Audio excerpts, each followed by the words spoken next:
Hi friends, ಎಲ್ಲರಿಗೂ ನಮಸ್ಕಾರ. Welcome to my YouTube channel Chira Bandhavya ಅಧ್ಯಾಯ 7. ಈ ಬಗೆಯ ಜೀವನದಲ್ಲಿ 4 ಮಾಸಗಳು ಋತುಗಳು ಬದಲಾಗಿದ್ದು, ಯುಗಾದಿ ದೀಪಾವಳಿ ಹಬ್ಬಗಳು ಮರುಕಳಿಸಿದ್ದು ವಾಸ್ತವವೋ ಅಥವಾ ಭ್ರಮೆಯೋ ಎಂದು ವಿಭಾಗೆ ಅನಿಸುತ್ತದೆ. ಆದರೂ ಈ ತುಂಬು ಬಾಳಿನಲ್ಲಿ ಒಮ್ಮೆಯಾದರೂ ವಿಭಾಗೆ ತಾಯ್ತನದ ಸುಳಿವು ಸೂಚನೆ ಸಿಗಲಿಲ್ಲವೆಂಬುದು ಒಂದೇ ಕೊರತೆಯಾಗಿಯೇ ಆಗಿತ್ತು. 10 ಮಕ್ಕಳ ತಂದೆಯಾಗುವ ಕನಸು ಕಾಣುತ್ತಿದ್ದ ಸುಭಾಷ್ಗಂತೂ ವರುಷಗಳು ಕಳೆದಂತೆ ಇಬ್ಬರ ನಡುವೆ ಮೂರನೆಯ ಜೀವ ಉಗಮ ಆಗಮದ ಸೂಚನೆ ಇಲ್ಲದೆ ಭ್ರಮನಿರಸವೇ ಆಗಿತ್ತು. ತಾಯಿ ಸರಸಮ್ಮ ಅಂತೂ ಒಮ್ಮೆ ಬಂದು ಹೇಗೆ ಅದನ್ನೇ ಒತ್ತಿ ಹೇಳುತ್ತಿದ್ದರು.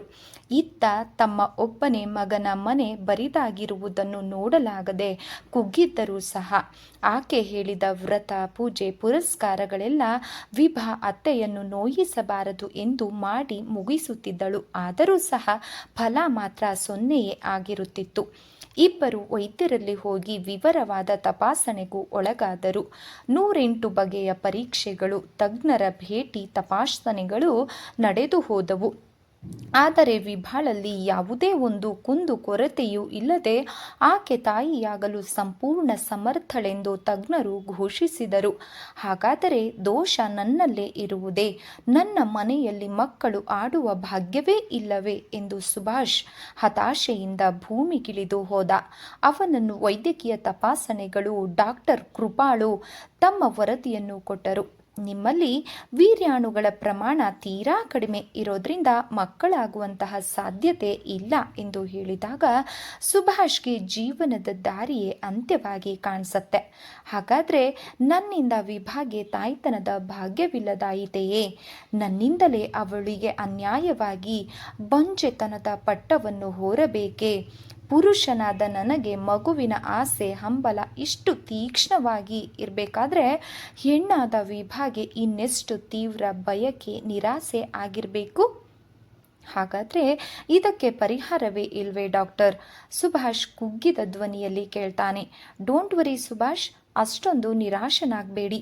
ವೀರ್ಯಾಣುಗಳ ಪ್ರಮಾಣ ಹೆಚ್ಚಿಸಲು ಚಿಕಿತ್ಸೆಯನ್ನು ಕೊಡಬಲ್ಲೆ, ಆದರೆ ಆ ಬಗ್ಗೆ ಭರವಸೆಯನ್ನು ಕೊಡಲಾರೆ.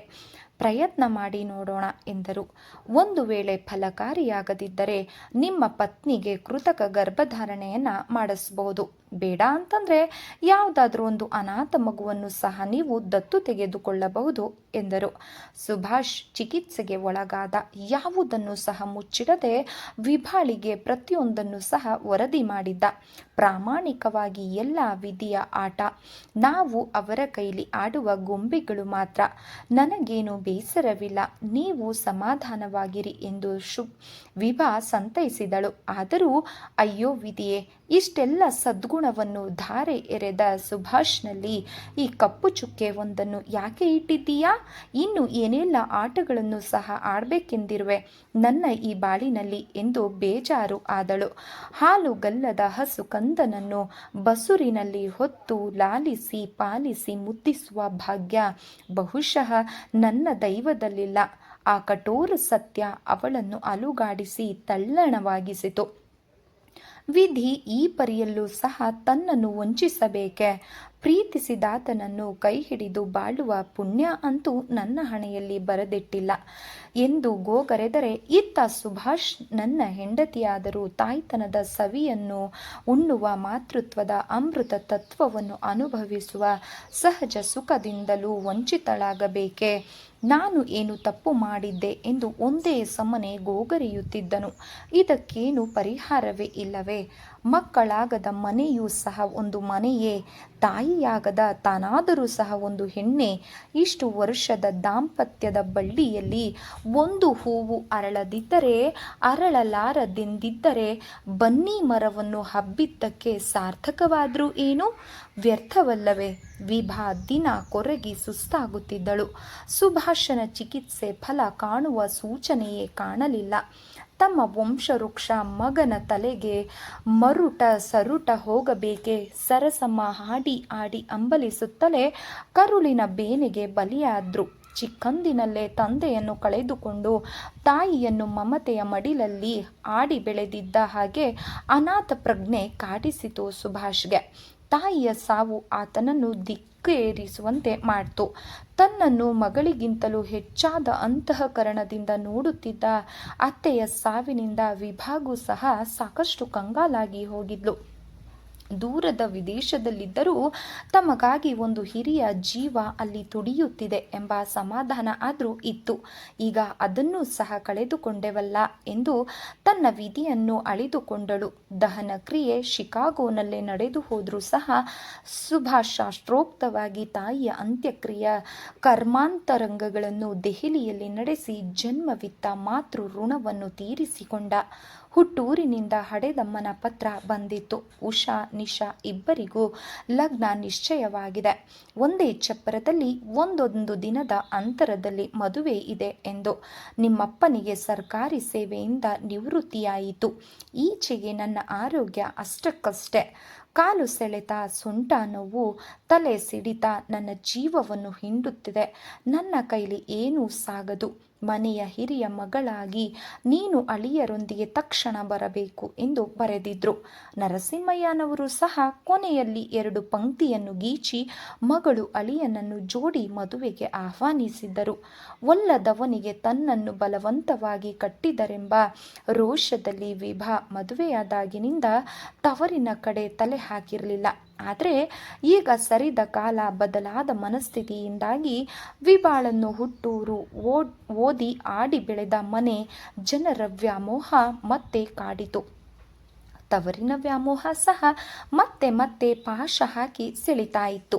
ಮತ್ತೆ ಒಳಗೊಳಗೆ ತುಡಿತ. ಒಮ್ಮೆಯಾದರೂ ವಿಶ್ವನನ್ನು ನೋಡಲು ಸಾಧ್ಯವಾದರೆ ಹೇಗಿರುವನೋ, ಎಲ್ಲಿದ್ದಾನೋ, ನನಗೆಲ್ಲೋ ಭ್ರಾಂತು ಅಂದುಕೊಂಡಳು. ಹೋಗಿ ಬಾ ವಿಭಾ, ನನಗಂತೂ ರಜೆ ಇಲ್ಲ. ನನಗೆ ರಜೆ ಸಿಕ್ಕಿದ್ರೆ ಮದುವೆಯ ದಿನದ ಹೊತ್ತಿಗೆ ಬರ್ತೇನೆ. ಹೇಗೋ ನಿನ್ನ ಕಾಲೇಜಿಗೆ ಬೇಸಿಗೆ ರಜೆ ಇದ್ದೇ ಇದೆ ಎಂದು ಹಸಿರು ನಿಶಾನೆ ತೋರಿದ ಸುಭಾಷ್. ವಿಭಾಳ ಮನಸ್ಸು ತೂಗು ಉಯ್ಯಾಲೆಯಂತೆ ಆಯಿತು. ನಾನು ಒಬ್ಬಳೇ ಹೇಗೆ ಹೋಗಲಿ? ಇಲ್ಲಿ ನೀವು ಒಬ್ಬರೇ, ಊಟ ತಿಂಡಿಗೆ ತೊಂದರೆ ಆಗೋದಿಲ್ವೇನು ಎಂದಳು. ಇದ್ದೇ ಇದೆಯಲ್ಲ ಸ್ವಯಂ ಪಾಕ. ನೀ ಬರುವ ಮುಂಚೆ ಒಂಟಿಯಾಗಿ ಇರ್ತಾ ಇರಲಿಲ್ವೇನು? ಆಗಿನ ಮಾತು ಬೇರೆ, ಈಗ ಬೇರೆ. ನಿಜವೇ ಹೌದು. ನಿಜ ಸ್ನೇಹ, ನಿನ್ನ ಸಹವಾಸ, ಈ VIP ಆರೈಕೆ ಎಲ್ಲದಕ್ಕೂ ಈಗ ಹೊಂದಿಕೊಂಡು ಬಿಟ್ಟಿದ್ದೇನೆ. ಏನು ಮಾಡೋದು? 4 ದಿನ ತಾನೇ, ಸುಧಾರಿಸಿಕೊಳ್ತೀನಿ. ಮದುವೆ ಮನೆ, ಹಿರಿಯ ಮಗಳು ಬೇರೆ ನೀನು. ಅಮ್ಮನಿಗೆ ಬಲಗೈಯಾಗಿ ನಿಭಾಯಿಸಬೇಡವೇ ಎಂದು ಹೇಳಿ ಹವಾನಿಯಂತ್ರಿತ ಬೋಗಿಯಲ್ಲಿ ಕುಳಿತು ಪ್ರಯಾಣಿಸಲು ರೈಲು ಟಿಕೆಟನ್ನು ತಂದುಬಿಟ್ಟ. ಜೀಪಿನಲ್ಲಿ ನಿಲ್ದಾಣಕ್ಕೆ ಕರೆತಂದು ರಾಜಧಾನಿ ಎಕ್ಸ್ಪ್ರೆಸ್ಗೆ ಹತ್ತಿಸಿ ಅವಳ ಕೈ ಹಿಡಿದು ಒತ್ತಿದ. ಹ್ಯಾಪಿ ಜರ್ನಿ, ಹುಷಾರಾಗಿ ಹೋಗಿ ಬಾ. ನೀವು ತಪ್ಪದೇ ಬರ್ತೀರಲ್ಲ? ಇಲ್ಲದಿದ್ದರೆ ಜನರ ಪ್ರಶ್ನೆಗಳಿಗೆ ನಾನು ಉತ್ತರಿಸಲಾರೆ ಎಂದಳು ವಿಭಾ ಕಣ್ಣಂಚಿನಲ್ಲಿ ನೀರನ್ನು ತುಳುಕಿಸುತ್ತಾ. ಖಂಡಿತ ಬರ್ತೀನಿ ಮಹಾತಾಯಿ. ಅಷ್ಟಕ್ಕೆಲ್ಲ ಕಣ್ಣೀರೇಕೆ ಎನ್ನುತ್ತಾ ಬೆರಳುಗಳಿಂದ ಅವಳ ಕಣ್ಣಂಚಿನ ಮುತ್ತನ್ನು ಒರೆಸಿದ ಸುಭಾಷ್. ರೈಲು ಶಿಳ್ಳೆ ಹಾಕುತ್ತಾ ಬೆಂಗಳೂರಿಗೆ ಅಭಿಮುಖವಾಗಿ ಹೊರಡಿತು. ಇದ್ದ ರೈಲು ಮರೆಯಾಗುವವರೆಗೂ ಸಹ ಸುಭಾಷ್ ಅಲ್ಲಿಯೇ ನಿಂತಿದ್ದ. ಮದುವೆ ಮನೆಯ ಸಡಗರ ಸಂಭ್ರಮ ಕೈ ಬೀಸಿ ಕರೆಯಿತು ಶುಭಾಳಿಗೆ. ನರಸಿಂಹಯ್ಯನ ರೋಷ, ಆವೇಶ, ಸಿಟ್ಟು, ಸೆಡವುಗಳು ಬಹುಮಟ್ಟಿಗೆ ಇಳಿದು ಹೋಗಿತ್ತು.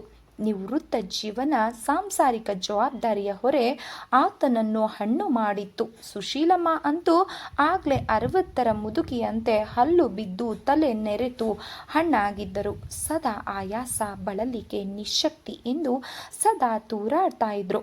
ನಿಶಾ ಮೊದಲಿನಿಂದಲೂ ಗಟ್ಟಿ ಹೆಣ್ಣು. ತಂದೆಯ ಅಬ್ಬರ ಆವೇಶಕ್ಕೆ ಸೊಪ್ಪು ಹಾಕುವವಳಲ್ಲ. ಅಂತೆಯೇ ಈಗಲೂ ಸಹ ತಾನು ಪ್ರೀತಿಸಿದ ಗಿರೀಶನನ್ನು ತನ್ನಿಷ್ಟದಂತೆ ಮದುವೆಯಾಗುವಲ್ಲಿ ಹಠ ಹಿಡಿದು ಸಾಧಿಸಿ ಯಶಸ್ವಿಯಾಗಿದ್ದಳು. 3 ಹೆಣ್ಣು ಮಕ್ಕಳಿಗೆ ವರ ಹುಡುಕಿ ಅಲೆದಾಡಿ ಹಣ ಸುರಿಯುವ ಚೈತನ್ಯವಿಲ್ಲದೆ ನರಸಿಂಹಯ್ಯರವರು ರಾಜಿ ಮಾಡಿಕೊಂಡಿದ್ದರು. ವರ ಇಂಜಿನಿಯರಿಂಗ್ ಪದವೀಧರನಾದ ಗಿರೀಶ ತನ್ನ ಸಹೋದರ ಸಂಬಂಧಿ ಸತೀಶನನ್ನು ಹಿರಿಯರಾದ ಉಷಾರಿಗೆ ಗೊತ್ತು ಮಾಡಿ ಒಂದೇ ಚಪ್ಪರದಲ್ಲಿ ಸರಳ ಮದುವೆಗೆ ಒಪ್ಪಿಸಿದ್ದನು. ಈ ವಿಷಯ ಎಲ್ಲಿ ತಿಳಿದು ವಿಭಾ ಸಂತೋಷದಿಂದ ತಂಗಿಯರನ್ನು ಅಪ್ಪಿ ಅಭಿನಂದಿಸಿದಳು. ತನಗಾದ ಅನ್ಯಾಯ ತನಗೆ ಕೊನೆಯಾಗಲಿ. ತಂಗಿಯರ ಬಾಳು ಹಸನಾಗಲಿ ಎಂದು ಹಾರೈಸಿದಳು. ಮದುವೆಯ ಕೆಲಸಗಳಲ್ಲಿ ತಾನು ಸಕ್ರಿಯವಾಗಿ ತೊಡಗಿಕೊಳ್ಳುತ್ತಿದ್ದಳು. ಅಶಕ್ತಳಾದ ಅಮ್ಮನಿಗೆ ಬಲಭುಜವಾಗಿ ನಿಂತಳು ವಿಭಾ. ಜೋಡಿ ಲಗ್ನಗಳು ಸರಳವಾದರೂ ಸಹ ಅಚ್ಚುಕಟ್ಟಾಗಿ ನೆರವೇರಿದವು. ಸುಭಾಷಿಣಿಗೆ ರಜೆ ಸಿಗಲಿಲ್ಲವಾಗಿಯೇ ಮದುವೆಯ ಸಂಭ್ರಮದಲ್ಲಿ ವಿಭಾ ಒಬ್ಬಳೇ ಭಾಗಿಯಾದಳು. ತುಂಬಿಸಿಕೊಂಡು ಕಣ್ಣೀರನ್ನು ಇಡುತ್ತಾ ಹುಟ್ಟಿದ ಮನೆಗೆ ವಿದಾಯ ಹೇಳಿ ಪತಿ ಗೃಹಕ್ಕೆ ತೆರಳಿ ನವ ದಾಂಪತ್ಯ ಜೀವನಕ್ಕೆ ನಾಂದಿ ಹಾಡಿದರು ವನಜ. ಇದೀಗ ಡಿಗ್ರಿ ಮುಗಿಸಿ ಮನೆಯಲ್ಲಿದ್ದಳು.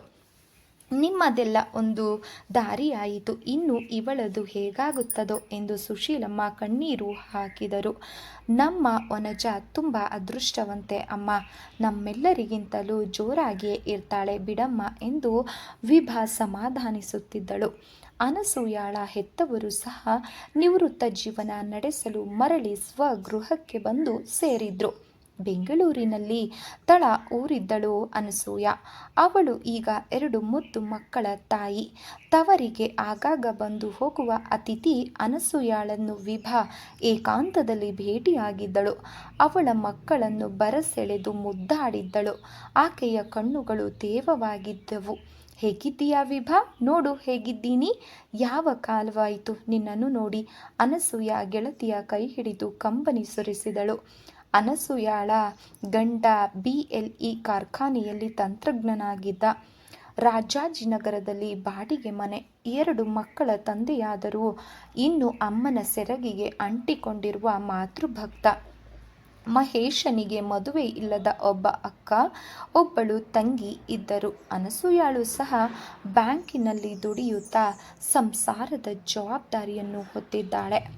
ಅನಸೂಯಾಳ ಬದುಕು ಸುಗಮವಾಗಿಲ್ಲ ಅಂತ ವಿಭಾಗೆ ಅನ್ಸತ್ತೆ.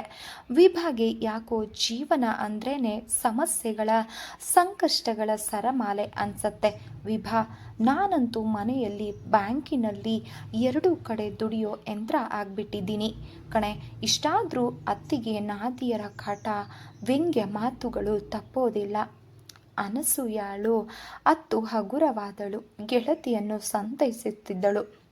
ಒಂದು ವಿಷಯ ಕೇಳ್ಲಾ? ಕೇಳು. ವಿಶು ಹೇಗಿದ್ದಾನೆ? ಅವನಿಗೇನೆ ಚೆನ್ನಾಗೇ ಇದ್ದಾನೆ. ಅವನು ಸಂಜೆಯ ಕಾಲೇಜಿನಲ್ಲಿ JP ನಗರದಲ್ಲಿ ಮನೆ ಮಾಡ್ಕೊಂಡಿದ್ದಾನೆ. ಲೆಕ್ಚರ್ ಸಹ ಆಗಿದ್ದಾನೆ. ಹೌದಾ? ವಿಭಾ ಕಣ್ಣರಳಿಸಿದಳು. ನೀನಿನ್ನು ಅವನನ್ನು ಮರೆತಿಲ್ಲೇನೆ? ನನ್ನಿಂದ ಅದು ಸಾಧ್ಯವಾಗಲಿಲ್ಲ ಕಣೆ. ನಿನ್ನ ಮದುವೆ ಆದ 1 ತಿಂಗಳ ಮೇಲೆ ನಿನ್ನನ್ನು ಹುಡುಕಿ ಇಲ್ಲಿಗೆ ಬಂದಿದ್ನಂತೆ. ನಾವು ವರ್ಗವಾಗಿ ಮದ್ರಾಸಿಗೆ ಹೊರಟು ಹೋಗಿದ್ವಿ ಅಲ್ವಾ?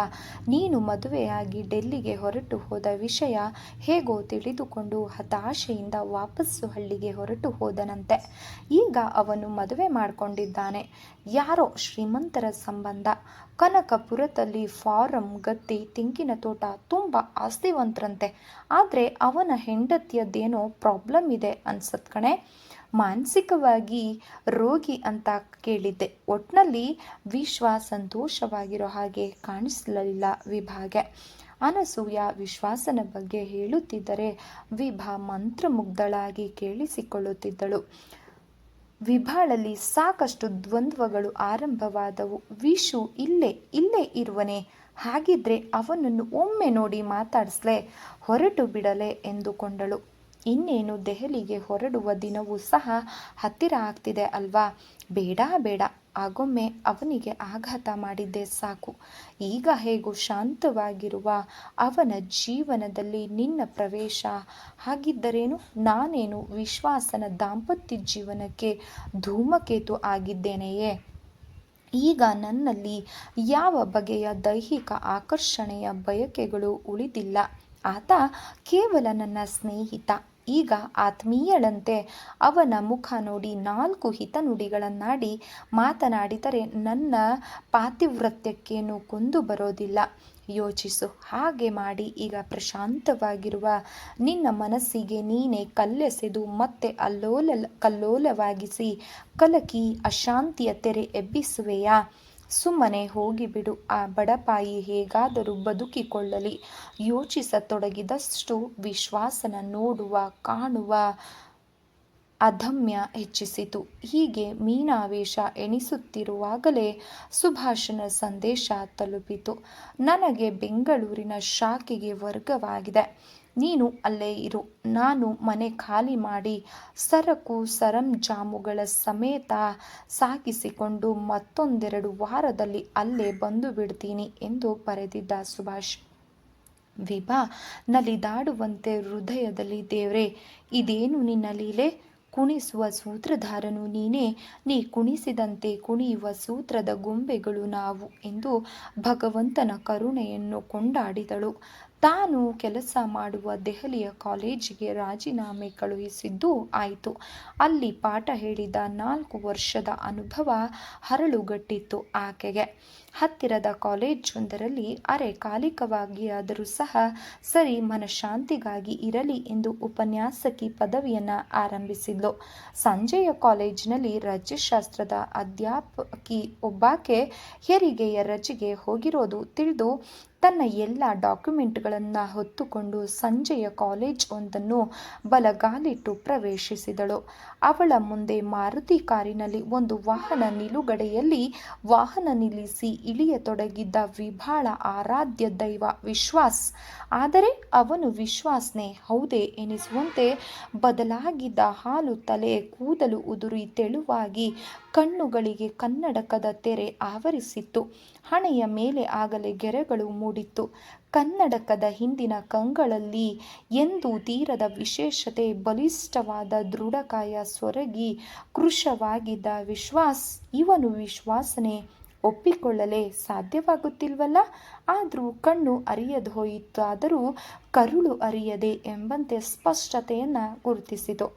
ಆತ ಯಾವುದೋ ಅನ್ಯ ಲೋಕದವನಂತೆ, ಅನ್ಯ ಮನಸ್ಕನಂತೆ ದಾಪುಗಾಲು ಹಾಕಿಕೊಂಡು ನಡೆಯುತ್ತಿದ್ದರೆ ಅವನ ಬಳಿ ಬಂದಳು. ಹೇಗೆ? ಆಕೆ ತಟ್ಟನೆ ಹಿಂದಿರುಗಿ ಶಾಕ್ ಹೊಡೆದವನಂತೆ ಕೇಳಿದ, ವಿಭಾ, ನೀನು ಇಲ್ಲಿ ಎಂದು. ಸ್ನೇಹಿತರೆ, ಈ ಒಂದು ಕಾದಂಬರಿ ತಮಗೆ ಇಷ್ಟ ಆಗಿದ್ರೆ ದಯವಿಟ್ಟು ಲೈಕ್ ಮಾಡಿ, ಸಬ್ಸ್ಕ್ರೈಬ್ ಮಾಡಿ, ಸಪೋರ್ಟ್ ಮಾಡಿ ಫ್ರೆಂಡ್ಸ್. ಅದೇ ರೀತಿ ಕತೆ ಹೇಗಿತ್ತು ಅಂಥೇಳಿ ಕಮೆಂಟ್ ಮಾಡಿ ಫ್ರೆಂಡ್ಸ್. ಧನ್ಯವಾದಗಳು. ಮತ್ತೊಮ್ಮೆ ನಮಸ್ಕಾರ.